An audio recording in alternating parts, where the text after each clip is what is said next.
พระรวยสวัสดีที่สุภูสุคนกับผม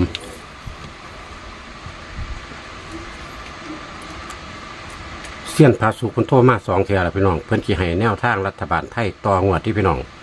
หลังจากแตก8558เข้าตัวเน้นเข้าตัวเด่นพร้อมพี่น้องเมื่อวานนี่เห็นบอกของเพิ่นเน้นให้67แล้วก็58แล้วก็89เห็นบ่เข้า5885เบิ่งเลขวินเพิ่นเลขเพิ่นบ่ได้ปักหลัก10หลักหน่วยเด้เห็นบ่เพิ่นบ่ได้ปักหลัก10หลักหน่วยได้เห็นบ่พี่น้องนี่เห็นบ่เข้า5885เต็มได้พี่น้องเลยอันนี้ตัวกันเพิ่นบ่เข้าดอกอันนี้เพิ่นให้เห็นบ่บนล่างนี่เห็นบ่นี่ตัวกันนี่เพิ่นบ่เข้าดอกตัวกันเข้า8558เข้าตัวเน้นเข้าตัวเด่นพร้อมพี่น้องเพิ่นเน้นใน3คู่เลข6คู่เพิ่นเน้นใน3คู่นี่ถึงว่า6คู่ก็ถือว่าบ่หลายนะพี่น้องเนาะ6คู่เพิ่นเน้น3คู่เข้าตัวเน้นเด้อพี่น้องเด้อเข้าตัวเน้นมันโทรมา2 เที่ยแล้วพี่น้อง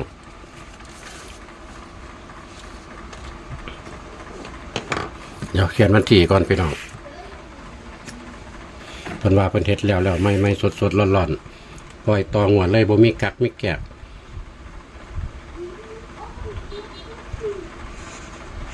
พี่น้องเฮาก็บ่ต้องท่าบ่กักเลยเฮ็ดแล้วก็ปล่อยเลย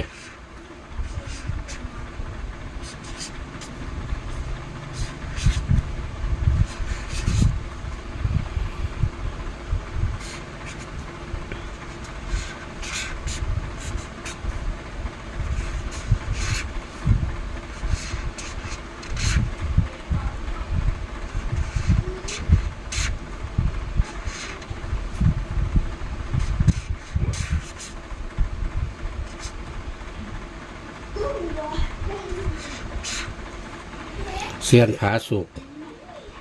เขียนไว้ก่อนนี่พี่น้องเลขวินเขียนไว้ก่อน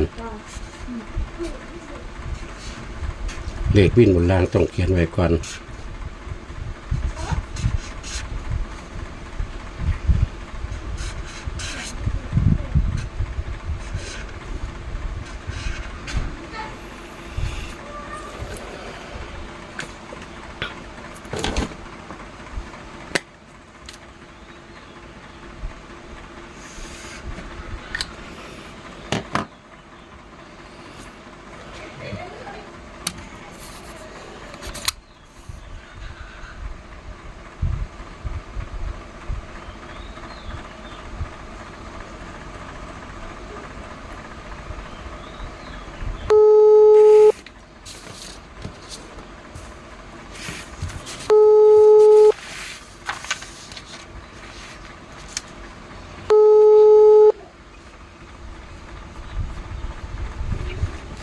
ฮัลโหลครับสวัสดีครับคุณพ่อครับครับสวัสดีครับคุณพ่อมีเวลาหรือเปล่าครับว่างแล้วครับโอ้พอดีสินะเดี๋ยวเด้อผมเอามาคือผมเห็นแล้วนะครับอันกะทีคือเก่าที่คุณพ่อเด้ออันว่าคุณเลขกันมันสิเป็นเลขอันกอดข้อกันนะผมก็ว่าเป็นเลขวินนั่นแหละ ครับเลขวินครับครับเลขวินครับแล้วก็ที่มีโตเขาไปติดน้ำ2 ตัวคือเก่าเด้อคุณพ่อเด้อเลขวินมีจักโตครับอันคุณพ่ออันตั้งกล้องแล้วบ่นี่ครับโอ้บอกกาจังซี่เด้อมี2 3 5 6เลข4ตัว2 2 3 5 6 5แล้ววันนี้โตที่4ติดเขานั่นมี8กับ9เด้อคุณพ่อเด้อเลขติดน่ะนะขาซุ่มบาซุ่มนี่บ่วินกันน่ะซุ่มนี่ล่ะสิแล่นกับไปติดเขาซุ่มนั้นมี8กับ9คุณพ่อเลขติดนะครับกับ9แล้ววันนี้ผมจับคู่คุณพ่อก็ตี6จุดคือเก่าทุกคุณพ่อเด้อมี51คุณพ่อ51 52 53 51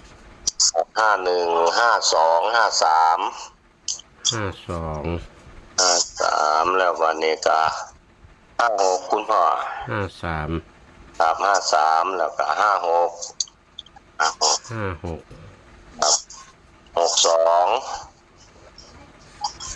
แล้ววันนี้ก็23คุณพ่อทั้งเบิดทั้งมวล6 ชุดแล้วคุณพ่อขีดเส้นใต้51กับ52นะคุณพ่อเด้อ51 52ผมมักหาแห้งอยู่เพราะว่าเป็นหูแห้งอยู่ในสูตรผมเลขหางวันนี้ก็ได้ ครับ แล้วก็มี 5152 แล้วก็มีต้องหา2ขีดเส้นใต้แล้ววันนี้คุณพ่อผมเดี๋ยวเอาตัวกันจัก2จุดเด้อคุณพ่อเด้อตัวกัน2ชุดตัวเดิมเด้อคุณพ่อ58ตัวหนึงมันไล่มาแล้วมันยังมาตกตัวนี้อยู่นะตัวที่2กับ41คุณพ่อมี2ตัวนี่ล่ะตัวกันวันนี้ผมสิเอาให้คุณพ่อเลขจับ3ตัวให้มีอยู่4ชุดเด้อคุณพ่อเด้อมันเป็นเลขตัวเดิมๆกันนั่นล่ะมันห่างหลายตัวผมมันนั่นออกไปก็คือ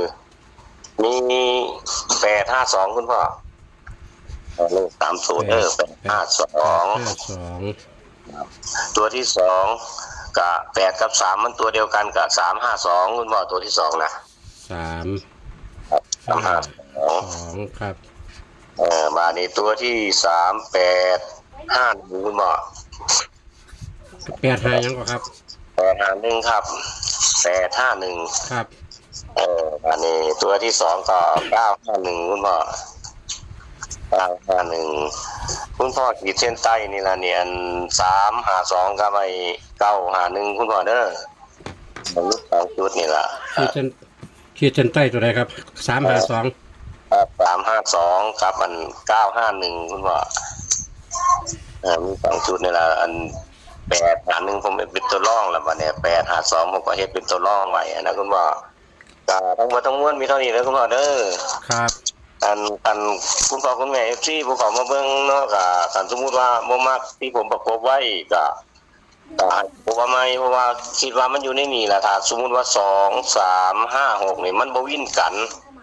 มันก็สิแล่นเข้าใส่8นี่ล่ะ8สิแล่นเข้าไป9สิแล่นเข้าไปหาเขาจังมันสิไปประกบกับตัวใดจังซี่นะคุณพ่อบางทีอาจจะเป็น92 93 95 96ก็ได้บ่หรืออาจจะเป็น82 83 85เป็น6เป็น4ก็ได้นะคุณพ่อครับให้ว่าวิ่นเอาอยู่คือยังว่า82 83 92 93ครับก็คือยัง95 96สิเนาะครับเนาะเวลาวิ่นกันในนี่ล่ะเลขนั้นว่าเพราะว่ามันบ่กอดข้อกันนะบางที8กับ9ก็อาจจะกอดข้อกันก็ได้จังซี่นะคุณพ่อ2กับ3อาจจะกอดข้อกันในตัวในสูตรของมันวันนี้ถ้าสมมุติว่า2หรือ3นี่รุดไปนี่8กับ9นี่สิแล่นกลับไปหาเขาหา6หาอย่างไปสินะคุณพ่อครับทั้งหมดทั้งมวลมีเท่านี้เด้อคุณพ่อเด้อครับได้ก็ขอให้คุณพ่อคุณแม่ที่ผู้ขอมาเบิ่งตายโชคดีลำๆรวยๆเฮงๆปังๆสวัสดีครับโชคดีครับสวัสดีครับขอบคุณหลายๆครับผมครับสวัสดีครับ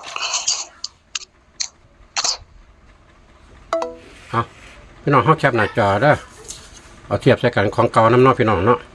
ก็บนล่างไปกลับได้พี่น้องเด้อบนล่างไปกลับนำได้เห็นบอกงวดที่แล้วมันเข้าตกกลับพ่อเพิ่นว่าคันบ่มักพ่อเพิ่นจับคู่เฮาก็จับเอาเด้อพี่น้องเด้อจับเอา2เอา3เอา5เอา6มาจับใส่กับอัน8กับ9นี่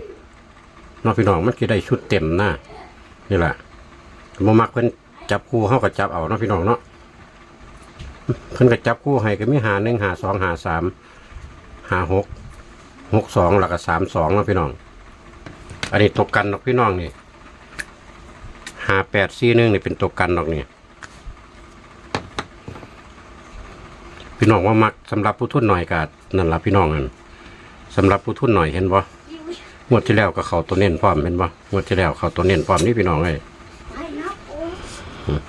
นี่เป็นตัวกันซื้อตรงนี้5841เนี่ยสำหรับผู้ทุนหน่อยนะพี่น้องเด้อหาจับจองลอตเตอรี่ไว้คือ5152เนี่ยส่วนเลข3ตัวนี่ก็852 851 352 951อันนี้เป็นตัวเน้นได้พี่น้องนะเป็นตัวเน้นตัวตีกรอบท่าสีนี่คือตัวเน้นตัวเด่นได้พี่น้องเด้อเอาตามนั้นครับผมก็ขอบคุณพอเสี้ยนฟ้าสุกหลายที่แบ่งปันแนวทางขอให้พี่น้องเฮาโชคมันเรื่อยๆเฮงปังๆกันวันที่2พฤษภาคม2568นี่